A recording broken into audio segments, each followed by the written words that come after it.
بسم اللہ الرحمن الرحیم۔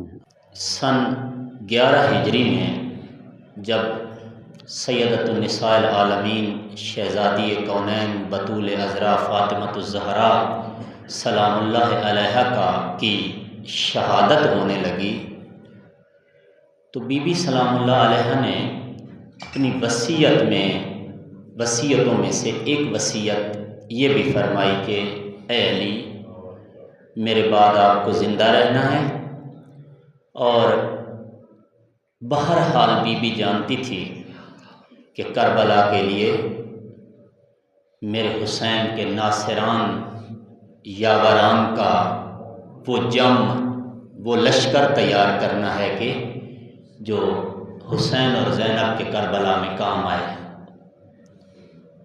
امیر المومنین اگرچہ آپ نے پورا ایام فاطمیہ میں مصائب جناب سیدہ سماعت فرمائے، امیر المومنین نے شاید زندگی میں ایک ہی مرتبہ یہ دعا کی، اور وہ جناب زہرا کو دفن کرنے کے بعد دعا کی، کاش ابو طالب کا بیٹا آپ کے بعد زندہ نہ رہتا، کاش ابو طالب کا بیٹا آپ کے بعد زندہ نہ ہوتا ہے۔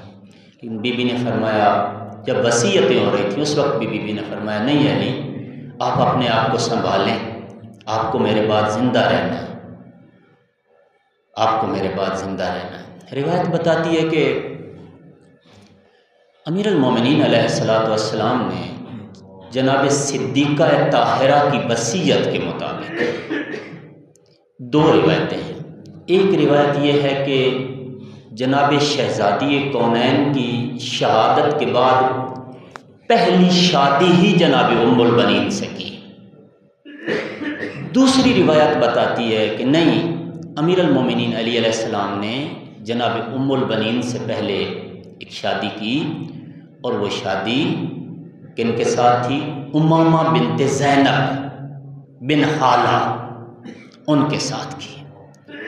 بعض دفعہ ہمارے منبر سے بھی یہ روایت پڑھ دی جاتی ہے کہ پیغمبر اسلام کی جناب زہرا سلام اللہ علیہ کے ساتھ ساتھ کچھ اور بھی بیٹیاں تھیں کہ جن میں ایک بیٹی کا نام زینب تھا اور ایک کا نام رقیہ یا ام کلثوم۔ دوسری روایت کہ جو زیادہ مستند ہے وہ یہ ہے کہ یہ جو زینب اور ام کلثوم تھیں یہ پیغمبر کی سگی بیٹیاں نہ تھیں، بلکہ یہ جناب حالہ بنت خویلد عربی زبان میں خالد کا نک نیم ہے، خویلد، جیسے جابر کو عربی میں جویبر پڑھتے ہیں، جویبر، اسی طرح خالد کو خویلد پڑھتے ہیں، کہ یہ حالہ بنت خویلد یا خالد کہ جو جناب خدیجہ کی بہن تھی، ان کی دو شادیاں تھیں، اور ان کی یہ دو بیٹیاں تھیں کہ جو پیغمبر گرامی اسلام کے گھر میں پلی تھیں اور بڑی ہوئی تھیں۔ تو ان میں سے زینب کی ایک بیٹی تھی جس کا نام تھا امامہ یا امامہ بنت زینب۔ ایک روایت کہتی ہے کہ یہ اس قدر یہ بی بی حسنین شریفین اور زینب و کلثوم بنت فاطمہ زہرا سلام اللہ علیہما کو اس قدر محبت کرتی تھیں یہ امامہ یا امامہ کہ جناب زہرا نے فرمایا، میرے بعد یا علی ان سے آپ شادی کرنا۔ ایک روایت اور بھی ہے کہ امامہ یا امامہ کے بعد علی علیہ السلام نے ایک اور شادی بھی کی، اور وہ کن سے کی؟ وہ اسماء بنت امیس کے ساتھ کی۔ وہ کون تھی؟ یہ اسماء اصل میں حضرت علی علیہ السلام کے بھائی حضرت جعفر طیار کی بیوی تھی۔ حضرت جعفر طیار جنگ موتا میں شہید ہو گئے، اس کے بعد ان کے ساتھ شادی کی کس نے؟ خلیفہ اول نے۔ خلیفہ اول سے اور حضرت اسماء سے ایک بیٹا پیدا ہوا جس کا نام انہوں نے رکھا محمد بن ابی بکر۔ محمد کہ جو بعد میں امیر علیہ السلام کے گھر میں آیا۔ کیسے گھر میں آیا؟ جب خلیفہ اول کی وفات ہو گئی تو اس اسما نے شادی کی جناب امیر علیہ الصلوۃ والسلام سے، کہ جب ان کا عقد مولا علی علیہ الصلوۃ والسلام کے ساتھ ہوا تو اس کے بعد یہ بچہ چھوٹا سا تھا، اپنی ماں کے ساتھ مولا امیر علیہ السلام کے گھر میں آیا۔ امیر المومنین نے ان کی خود پرورش کی، عین وہی ماحول تھا جس ماحول میں حسنین کی پرورش ہوئی۔ یہی وجہ تھی کہ یہ بچہ جوان ہو کر اس قدر امیر المومنین کا باوفا اور فرما بردار بنا کہ کہا کرتا تھا میں علی کا بیٹا ہوں، بے شک میرا نسب کسی کے ساتھ ملتا ہے، میں حسب کے اعتبار سے اور امیر المومنین جب مولا کو حکومت ملی تھی، ظاہری خلافت ملی تھی 25 سال کے بعد، بہت بڑا نام تھا اس زمانے طلحہ اور زبیر کا، بہت بڑا۔ زبیر کو سیف الاسلام کہتے تھے اور طلحہ بھی ان کے لیول کا آدمی تھا۔ یہ دو لوگ متعدد مرتبہ علی علیہ السلام کے پاس آئے۔ پہلا شخص جس نے علی علیہ السلام کے ہاتھوں میں بیعت کی تھی مسجد کے اندر، مسجد النبی کے اندر، یہ طلحہ تھا۔ نہیں معلوم، جو ہسٹری بتاتی ہے وہ یہی بتاتی ہے کہ یہ سب سے پہلے آگے بڑھ کے بیعت کرنے کے پیچھے بہت بڑا راز تھا کہ جس کی بعد میں امیر علیہ الصلوۃ والسلام نے اپنی بصیرت کے پیش نظر جو کچھ ان کی خواہش تھی وہ پوری نہ کی۔ یہی وجہ تھی کہ جنہوں نے سب سے پہلے بعد میں بیعت توڑی وہ بھی یہی لوگ تھے، انہوں نے سب سے پہلے بیعت توڑی اور بعد میں جنگ جمل برپا کی کہ جو سارا واقعہ آپ کو معلوم ہے خوب۔ تو جب امیر المومنین کی بیعت ہو رہی تھی تو دو لوگوں نے سب سے پہلے آ کے بیعت کی، ایک طلحہ اور دوسرے زبیر۔ جب مولا کو حکومت مل گئی، ظاہراً خلافت مل گئی، متعدد مرتبہ ان دو صحابیوں نے اور ان دو لوگوں نے آ کے علی علیہ السلام کو پہلے اشارتاً کہا، پھر قاصد بھیجے، پھر خود آ گئے کہ اے علی، ہم کوئی عوام نہیں ہیں کہ آپ ہمیں اگنور کر رہے ہیں اور کسی ملک کی اور کسی شہر کی اور کسی شہر کی ہمیں جو ہے حکومت آپ نہیں دے رہے، ہم عوام نہیں ہیں، ہم خواص ہیں، آپ جانتے ہیں ہمیں۔ لیکن جب آخری دفعہ امیر المومنین کے کمرے میں اس خیمے میں آئے جہاں پہ حضرت رات کی تاریکی میں بیٹھ کر حکومت کے امور کے بارے میں لکھ پڑھ کر رہے تھے، جیسے اجازت لے کے اندر آئے، علی علیہ السلام نے پہلا چراغ بجھا دیا، دوسرا جلا دیا۔ انہوں نے کہا کہ اے علی، وہ بھی چراغ تھا، یہ بھی چراغ تھا، وہ بجھایا کیوں ہے، یہ جلایا کیوں ہے؟ حضرت نے فرمایا طلحہ زبیر، جو پہلے والا چراغ تھا وہ بیت المال کے تیل سے جل رہا تھا، اس لیے کہ اس وقت میں عوام کے اور ملک و ملت کے کام کر رہا تھا۔ اب چونکہ تم مجھ سے ملنے آئے ہو، جب میں اپنے مہمانوں کو ڈیل کروں گا، اب بیت المال کے تیل سے جلنے والا چراغ نہیں جلاؤں گا، وہ چراغ جلاؤں گا جو میں علی کے اپنے پیسوں سے جل رہا ہوگا، لہٰذا وہ چراغ بجھایا اس لیے کہ وہ بیت المال کے تیل سے جل رہا تھا، یہ چراغ جلایا اس لیے کہ یہ میرے اپنے ذاتی پیسوں کے تیل سے جل رہا ہے۔ ایک دوسرے کی طرف دیکھ کے کہا کہ ہم اس شخص سے توقع رکھتے ہیں، یہ ہمیں کہیں گی۔ دیکھیں، جب بات کھلی تو علی علیہ السلام نے فرمایا کہ خلافت میں علی کی ذاتی ملکیت نہیں کہ میں اپنے رشتہ داروں میں بانٹ دوں۔ حضرت زبیر، واقعاً زبیر بہت بڑے مرتبے پہ تھے۔ امیر المومنین نہج البلاغہ میں فرماتے ہیں زبیر منا اہل البیت، ہماری اہل بیت میں سے تھے، مگر یہ کہ جب اس کا بیٹا جوان ہوا تو اس نے ان کو ہمارے سے دور کر دیا۔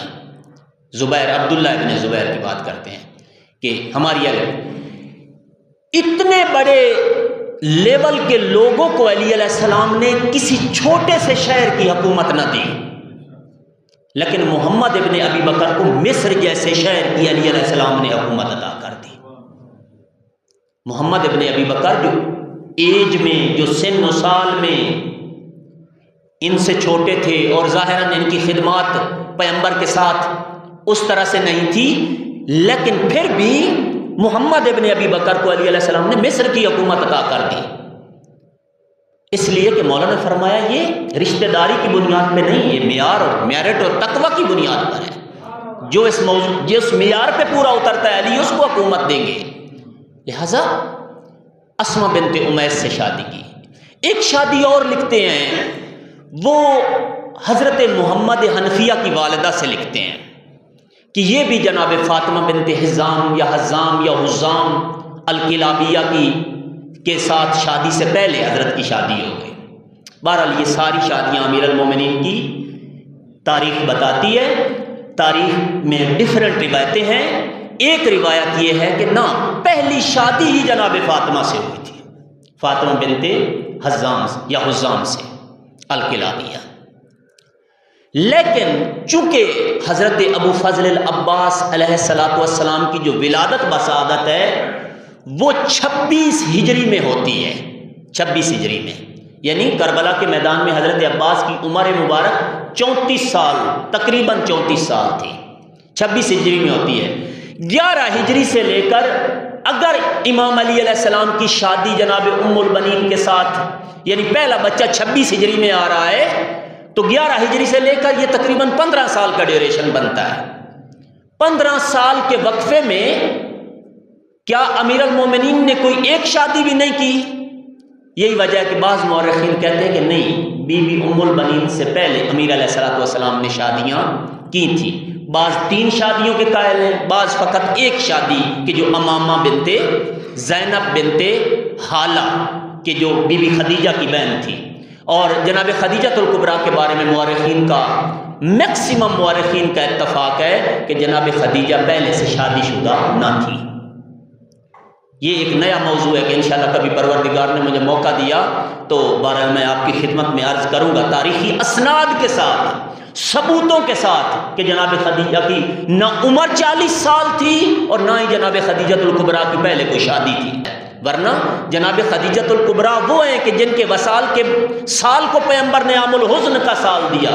جناب خدیجہ الکبریٰ وہ ہیں کہ جن کے مال کو اللہ نے اپنا مال قرار دیا۔ قرآن مجید میں پیغمبر کو فرمایا الم یجدک یتیما فآوا ووجدک ضالا فہدا ووجدک عائلا فاغنا۔ آپ غریب تھے، ہم نے آپ کو امیر کیا، غنی کیا۔ کن کے مال سے غنی کیا پیغمبر کو؟ جناب خدیجہ کے مال سے غنی کیا، خدیجہ الکبریٰ۔ بہرحال تو امیر کائنات نے جناب سیدہ کی وصیت کے مطابق اپنے بھائی عقیل سے فرمایا، عقیل آپ انصاب العرب سے واقف ہیں، عرب کے جو انصاب ہیں، نسب ہے، ان سے آپ واقف ہیں کہ کون سا خاندان شجاع ہے، بہادر ہے، دلیر ہے، غیرت مند ہے، آپ سب جانتے ہیں۔ حضرت عقیل جینیالوجسٹ تھے، یعنی جو انصاب عرب کا علم رکھتے تھے۔ عقیل حضرت علی سے 20 سال بڑے تھے، جناب عقیل جو بڑے بھائی تھے حضرت علی علیہ السلام کے، 20 سال بڑے تھے۔ تو علی علیہ السلام ان کے پاس گئے، عموماً مسجد میں بیٹھتے تھے حضرت عقیل، اور مسجد میں جس کسی کو اپنی بیٹی کا رشتہ کرنا ہوتا تھا، بیٹی کے لیے رشتہ چاہیے ہوتا تھا تو بھی مسجد میں آتا تھا، بیٹے کے لیے رشتہ چاہیے ہوتا تھا تو بھی مسجد میں آتا تھا۔ مسجد پیغمبر نے اس لیے نہیں بنوائی تھی کہ فقط یہاں پہ 5 نمازیں ہوں یا کوئی تھوڑی دیر کے لیے بیٹھ کر جو ہے یہاں پہ تلاوت کر لے، اور اس کے علاوہ مسجد کو دروازہ اس کا لاک کر دیا جائے اور سارا دن یہ بند نہ۔ مسجد سینٹرل ہب، یعنی کسی کو جاب چاہیے ہوتی تھی تو وہ مسجد میں آتا تھا۔ یہاں سے بہت سارے لوگوں کو ملازم چاہیے ہوتے تھے، اس کو جاب مل جاتی تھی۔ کسی کو بیٹی بیٹے کا رشتہ کرنا ہوتا تھا تو مسجد میں آتا تھا، یہاں سے ہی اس کو شریف اور باعتماد رشتے مل جاتے تھے۔ کوئی بھوکا ہوتا تھا تو مسجد میں آتا تھا، یہاں سے کوئی سخی ملتا تھا ان کو کھانا کھلا دیتا تھا۔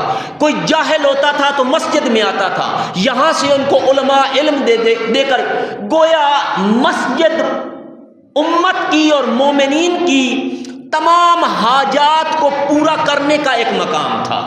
ہم نے مسجد کو فقط اور فقط محدود کر دیتے ہیں نہ، یہ یورپ اور برطانیہ نے ایسا کیا ہے کہ مسجد اپنے مفہوم سے دور ہو جائے۔ مسجد اگر ان کے مسائل حل کرنے لگ جائے پھر تو یہ وہی مسجد بن جائے گی جو پیغمبر بنا کے دے گئے تھے۔ لہذا مسجد کو حضرت عقیل مسجد میں بیٹھتے تھے، جس کسی کو بیٹی بیٹے کا رشتہ کرنا ہوتا تھا وہ جناب عقیل کے۔ یہی وجہ تھی کہ امیر المومنین بھی اپنے بھائی عقیل کے پاس آئے اور آ کر کہا اے میرے بھائی عقیل، میں چاہتا ہوں کہ آپ کسی شجاع، بہادر، دلیر اور وفادار خاندان میں میرا رشتہ کروائیں۔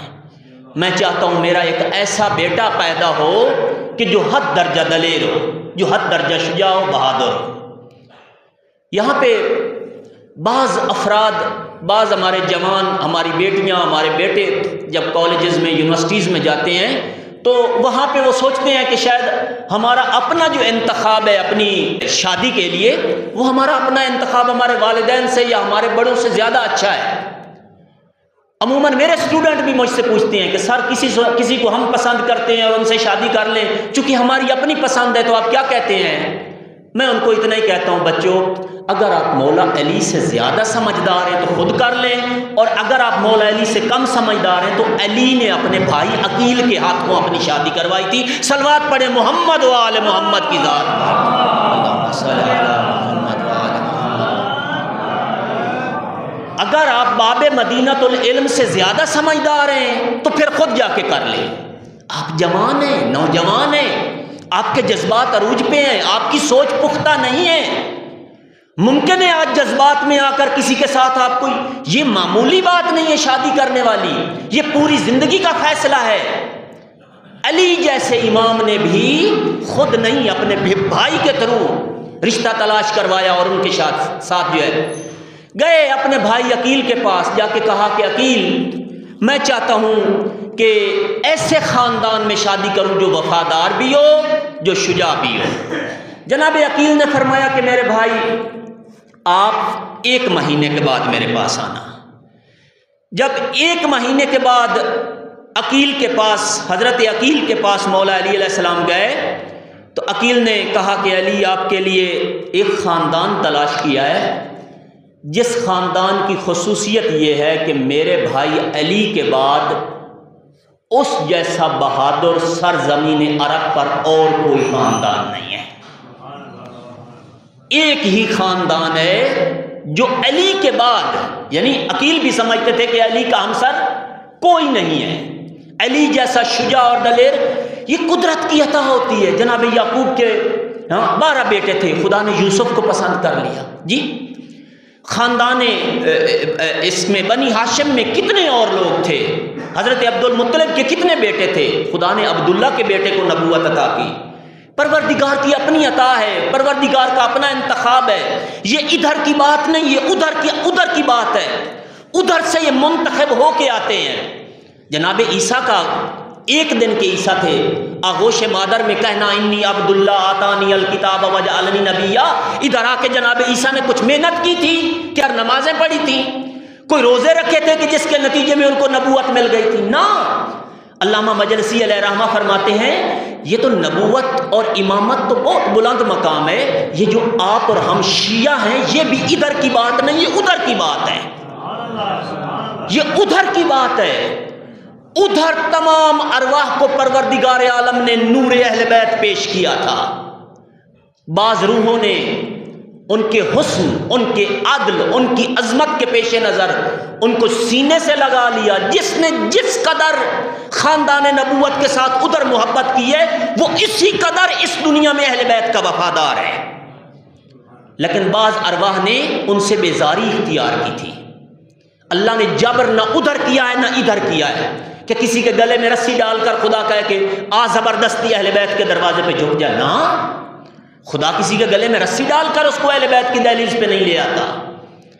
رسول اللہ کے سگے چچا ابو لہب، خدا نے ان کو مجبور نہیں کیا کہ تو ہاشمی ہے، تو قریشی ہے، تو نبی کا چچا ہے، کل دنیا پیغمبر کو کیا کہے گی کہ تیرا چچا کافر مر گیا۔ فرمایا تبت یدا ابی لہب وتب ما اغنی عنہ مالہ وما کسب سیصلی النار ذات لہب وامرأتہ حمالۃ الحطب فی جیدہا حبل من مسد۔ ابو جہل پہ، ابو لہب پہ بھی لعنت کر دی، اس کی بیوی پہ بھی لعنت کر دی قرآن مجید نے۔ نبی کا چچا ہے۔ دین اسلام میرٹ کا دین ہے، ایسوسیشن رشتہ داریاں کا دین نہیں ہے کہ کوئی کہے کہ فلاں فلاں کا رشتہ دار ہے، فلاں فلاں کی زوجہ ہے تو لہٰذا وہ جنتی ہے۔ نہ، انبیاء کی بیویاں قرآن فرماتا ہے کافر ہو کے مری، جناب نوح کی بیوی کافر ہو کے مری، جناب لوط کی بیوی کافر ہو کے مری، نبیوں کی بیویاں کافر ہو کے مری، نبی کا بیٹا کافر ہو کے مرا، جناب نوح کا بیٹا کافر ہو کے مرا، ڈوب کر مرا طوفان نوح میں۔ دین اسلام ایسوسیشن کا دین نہیں، میرٹ کا دین ہے۔ لہذا علامہ مجلسی علیہ رحمہ فرماتے ہیں بہار الانوار میں کہ یہ شیعہ ہونا حتیٰ ادھر کا کمال نہیں ہے، یہ ادھر کا کمال ہے۔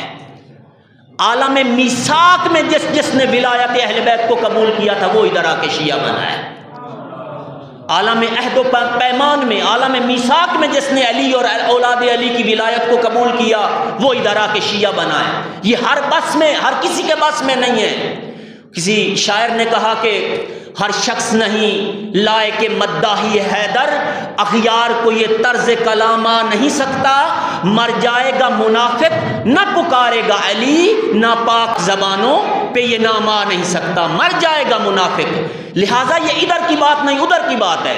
جناب عقیل نے کہا کہ اے علی، میں نے آپ کے لیے ایک خاندان کا انتخاب کیا ہے، اور میری نظر میں علی کے بعد جو سب سے افضل اور شجاع اور بہادر ترین خاندان ہے وہ وہی خاندان ہے۔ علی نے فرمایا بھائی عقیل ان کا تعارف کرواؤ۔ علی علیہ السلام کو عقیل نے کہا کہ علی، جس بچی کا انتخاب کیا ہے اس کا نام ہے فاطمہ۔ فاطمہ جناب ام البنین کا اصل نام فاطمہ ہے۔ مولا نے فرمایا خوب، خاندان کون سا ہے؟ کہا فاطمہ بنت حزام یا حزام بن خالد بن ربیہ بن وحید بن کعب بن عامر بن کلاب، کہ ہم کہتے ہیں فاطمہ کلابیہ۔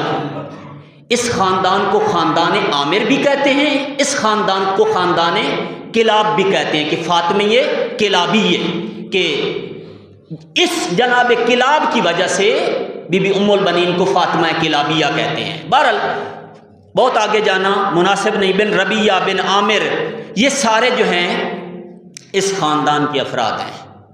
علی علیہ السلام نے فرمایا کہ یہ اس بچی اس خاتون کا یہ خاندان ہے؟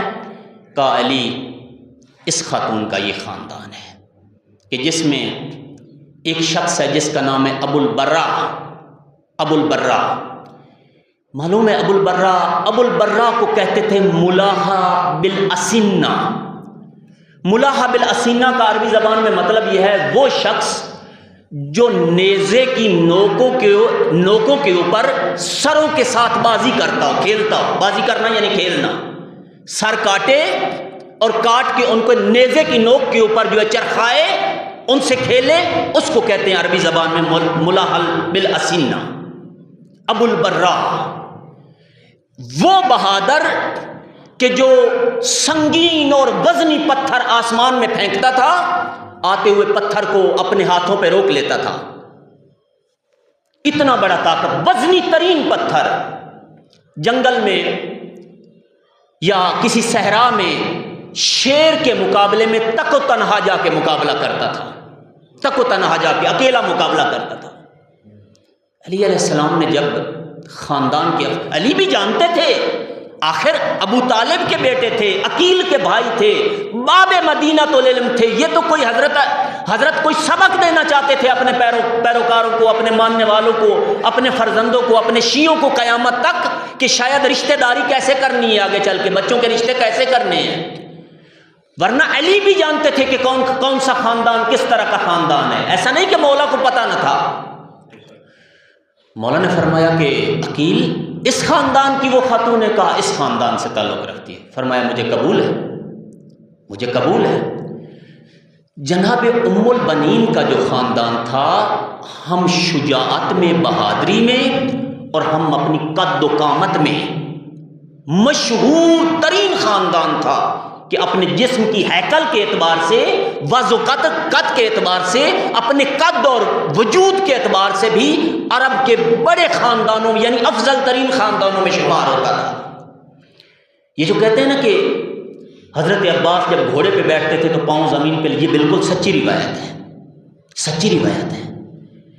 11 سال کے تھے جناب عباس، ایک روایت کے مطابق، کہ جب علی علیہ السلام میدان صفین میں گئے، جنگ صفین میں گئے، 11 سال کے تھے عباس۔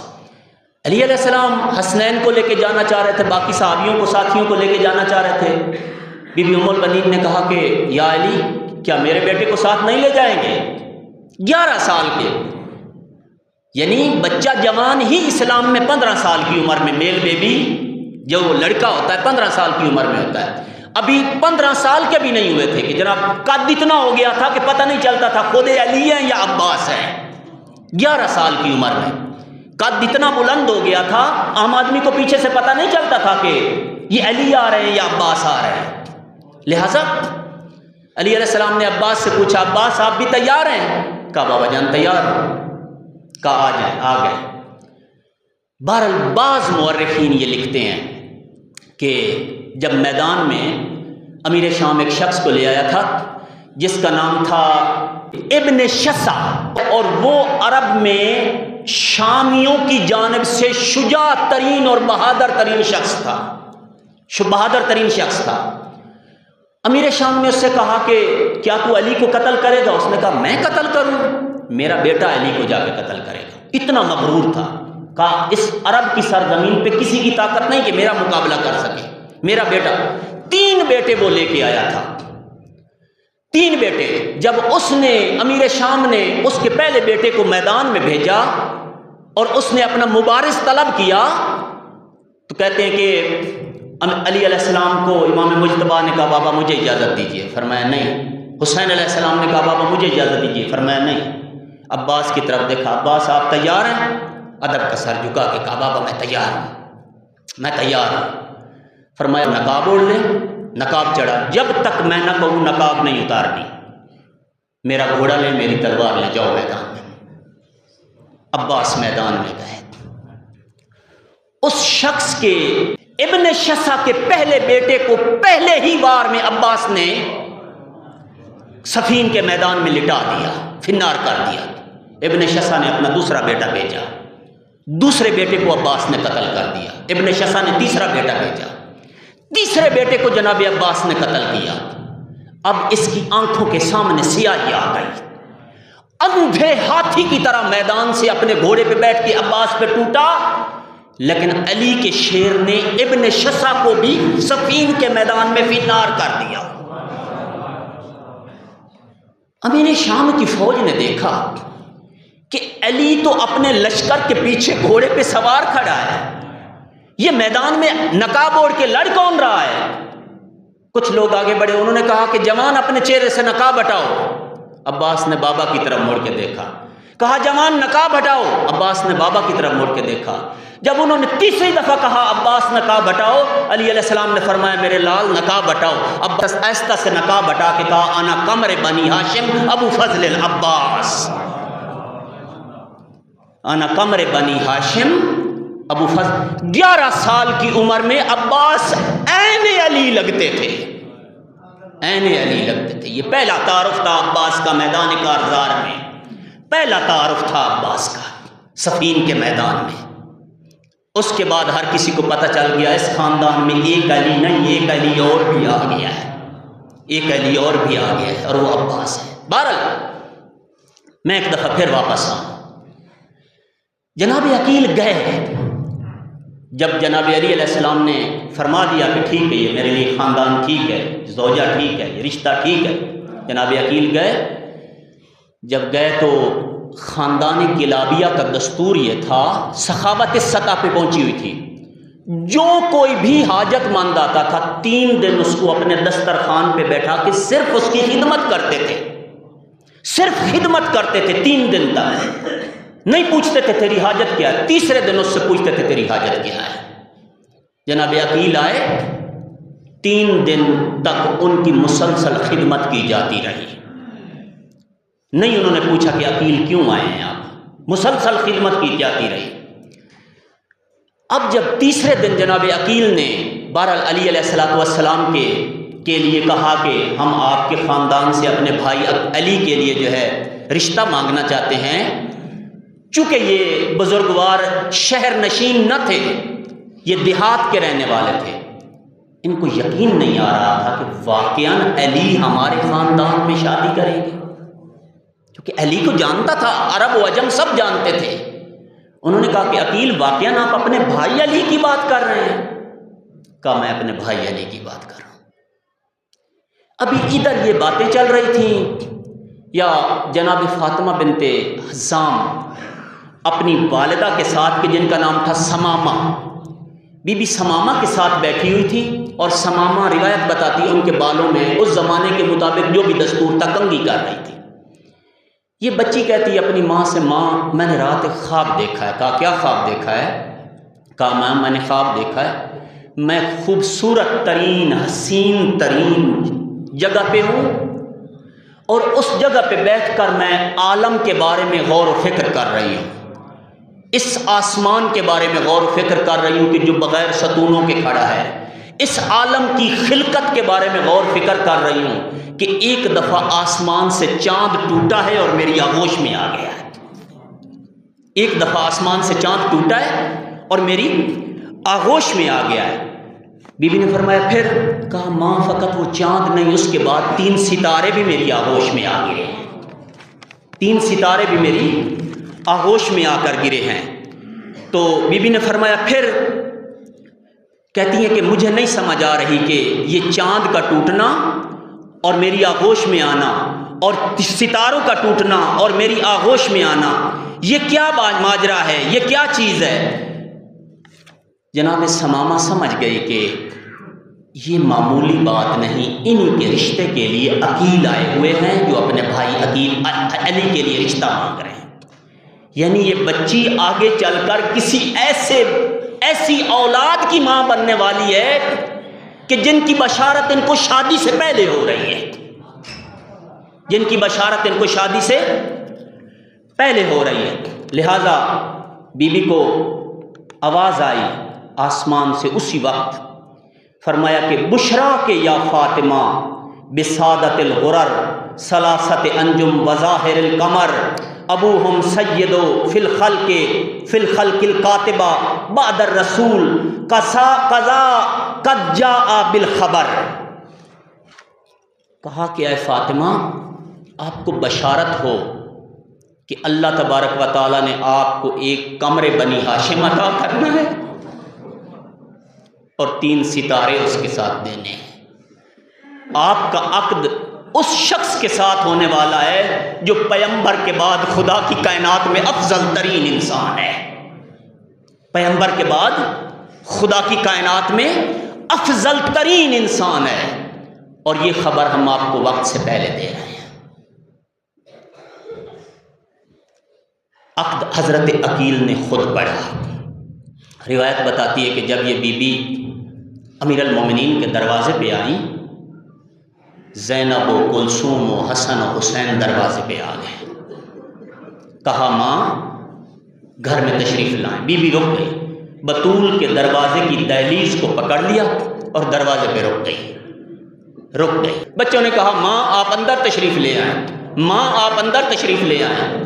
کہا بچوں جب تک ماں کہتے رہو گے میں گھر میں نہیں آؤں گی، میں بطول کی اولاد کی ماں بن کر نہیں، کنیز بن کر آئی، میں کنیز بن کر آ رہی ہوں، جب تک ماں کہتے رہو۔ امیر المومنین دیکھ کے حیران، علی علیہ السلام فرماتے کس قدر با ادب ہے یہ خاتون، کس قدر مؤدب اور با احترام ہے یہ خاتون۔ علی کی ہمسری کی لیاقت ہر کسی میں نہ تھی۔ علی کا ہمسر ہونا، علی کا ہمسر ہونا، علی کی زوجہ ہونا، قرآن فرماتا ہے الخبیثات للخبیثون والطیبات للطیبون۔ علی کا ہمسر ہونا ہر کسی میں لیاقت نہ تھی۔ گھر میں آئی، گھر کے ماحول میں محسوس کیا کہ جب امیر المومنین فاطمہ کہہ کے بی بی کو بلاتے ہیں، عموماً بچوں کو اپنی ماں زہرا یاد آ جاتی تھی، عموماً بہت جلدی بی بی نے یہ چیز محسوس کر لی کہ جب امیر المومنین مجھے فاطمہ کہہ کے بلاتے ہیں بچوں کو اپنی ماں یاد آ جاتی ہے۔ ایک دفعہ علی علیہ السلام کے پاس آئی، ادب کا سر جھکا کے کہتی ہے یا علی اگر ممکن ہو تو میرا نام تبدیل کر دیں، ممکن ہو تو میرا نہ۔ کہا کیوں فاطمہ؟ کہا اس لیے کہ جب آپ مجھے فاطمہ کہتے ہیں زینب و کلثوم کو فاطمہ زہرا یاد آ جاتا ہے۔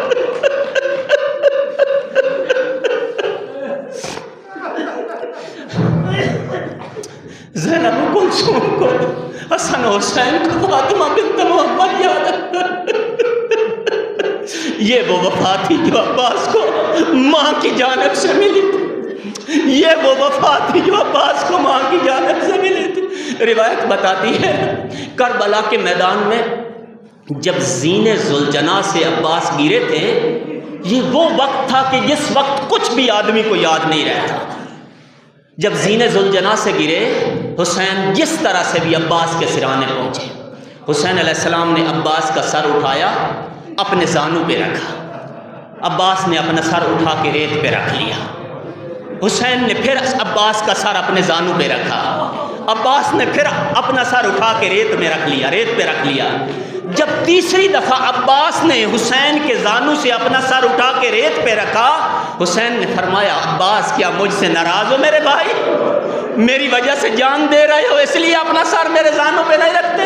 کہا نہیں آقا، کیا غلاموں میں بھی کوئی ایسی بات ہوتی ہے کہ اپنے سرداروں سے ناراض ہو جائیں؟ کہا عباس پھر اپنا سر میرے زانوں پہ کیوں نہیں رکھتے؟ کہا آقا ایک وقت یاد آ رہا ہے۔ کہا کیا وقت یاد آ رہا ہے عباس؟ کہا آقا وقت یہ یاد آ رہا ہے کہ وقت آخر میرا سر آپ کے زانوں پہ ہے، جب فاطمہ کے بیٹے کا وقت آخر آئے گا ان کا سر اپنے زانوں پہ رکھنے والا کوئی نہ ہوگا۔ آقا میں چاہتا ہوں کہ جب میرے آقا کا سر وقت آخر ریت پہ ہو، غلام کا سر بھی وقت آخر ریت پہ ہونا چاہیے۔ اجرکم اللہ، اللہ آپ کو اجر عظیم عطا فرمائے۔ یہ وہ وفا تھی جو عباس کو ماں کی طرف سے ملی تھی، یہ وہ وفا تھی جو وقت آخر بھی اب میرے مولا نے فرمایا عباس پریشان نہ ہو، آپ کے بھائی کا سر وقت آخر ریت پہ نہیں اور نو کے نیزہ پہ ہوگا، عباس حسین کا سر نو کے نیزہ پہ ہوگا۔ وَسَيَعْلَمُ الَّذِينَ ظَلَمُوا أَيَّ مُنقَلَبٍ يَنقَلِبُونَ